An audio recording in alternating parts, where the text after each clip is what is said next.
treat everyone the way you would want to be treated by your leader. Be the leader you would like to be led by.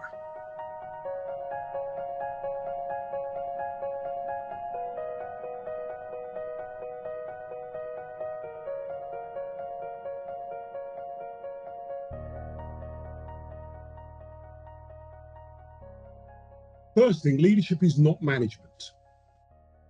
Far too many of us confuse the necessary skill with the art of management. Management is the measurable skill, leadership is the art. And management is the IQ, leadership is the EQ. Management is the what, leadership is the why. I would also say that when I look at management, I see process, measurement, KPI, strategy, plan, all the bits that if you don't do them, you go out of business tomorrow. They are necessary. They ensure your business has the right backbone. But in times of change, they're no longer enough on their own anymore. In these extraordinary times, we need extraordinary leadership. And when I say leadership, I mean purpose, people, vision, teams, culture. I'll say it again so you get it. Purpose, vision, people, teams, culture. We call management the hardware. We call leadership the software. Hardware is essential. Software is vital. And we obsess about it because when people say it can't be done, we say get the leaders in. Leadership is the essential difference. When the science of management says it can't be done, we bring in the art of leadership. And here's the bit that matters most to our audiences. Leadership is not a skill, it's not a science. As we stand here today, no university on the planet has a degree in leadership. They're all degrees in management. Leadership is a mindset, it's an attitude, it's a set of behaviors, it's not a skill. Therefore, forget the job title, forget the hierarchy, forget the status. Everyone can be a leader if they choose to be. That's what makes it so exciting today. It's not about your position in the company, it's not about your length of service.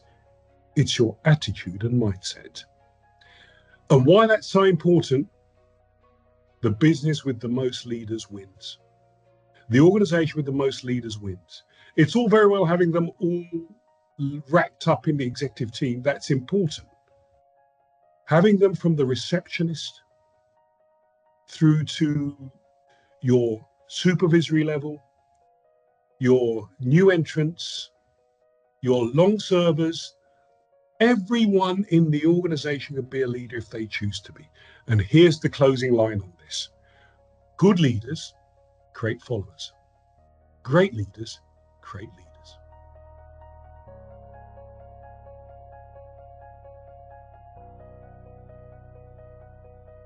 When you get to my vintage, you've been around the block a few times.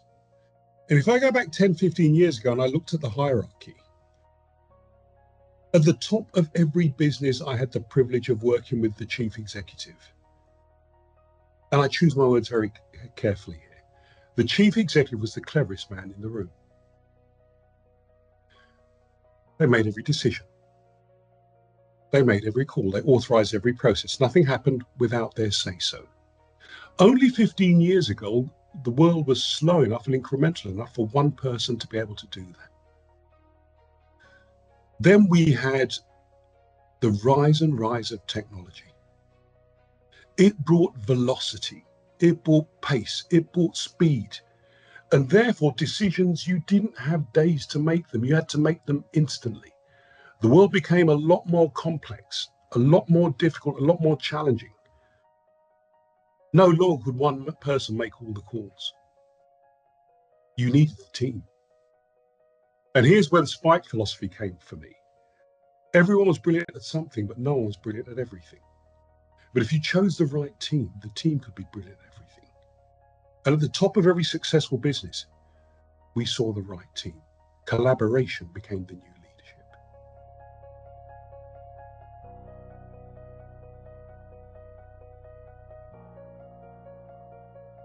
This is the most vital piece that we see today. Up until the pandemic, I was happily coaching the chief executive and their teams on collaborations and new leadership. Then something happened during the pandemic, which was a game changer for leadership. All of a sudden, your people, your key resources, could be in any time zone. They could be from any background. They could be in any territory, in any region. They would have different accents, different languages. They would worship differently. They would live differently. They would love differently. That diversity was a strength. Those different ideas, those different views, those different initiatives, those different backgrounds, they were brilliant for the business, but difficult to harness. Difficult to make everyone feel as though they could bring their authentic self to their place of work, not feel judged, not feeling as though they'd be forced to fit in. Because if they felt that, they would thrive, they would go the extra mile. So the role of the leader became to create an environment where people can flourish no matter what their background. That was a challenge. And the cultural challenge was stop trying to fix the people, fix the environment. If you fix the environment, different people from diverse backgrounds, they will go the extra mile for you. If they feel trusted, they go the extra mile. And this is the big thing we've seen. And we've seen this, we've touched it, we've smelt it, it's demonstrable. It's the biggest driver of business performance we've ever seen. It's inclusion. It's belonging. Make me feel I'm part of something special, and I will go the extra mile for you every day. It's not only the right thing to do, which inclusion is, it's the smart thing to do.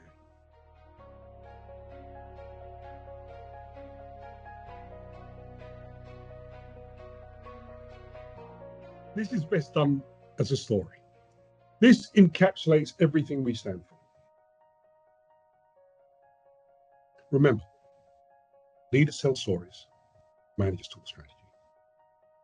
3 women working on a building site. Breaking rocks in the burning sun is the toughest work you've ever seen. The journalist comes to the first woman and says, "Why do you do this work?" She says, "I haven't worked for 3 years. I took the first job I could get." Comes to the second one. "Why do you do this work?" "I've got a husband and 3 kids to feed. I took the first job I could get." Comes to the third one. "Why do you do this job?"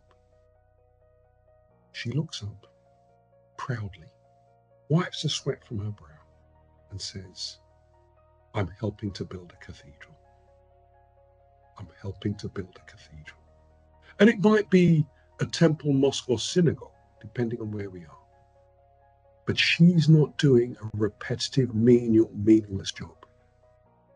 She's helping to build a cathedral. The role of everyone who listens to me, there's one thing I want you to do.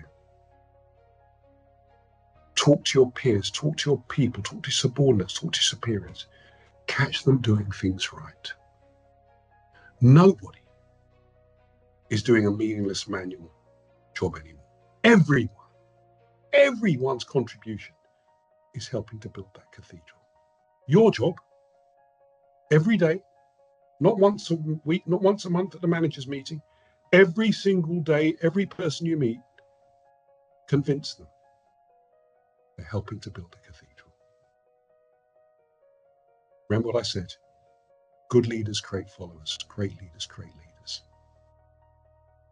Treat everyone the way you would want to be treated by your leader.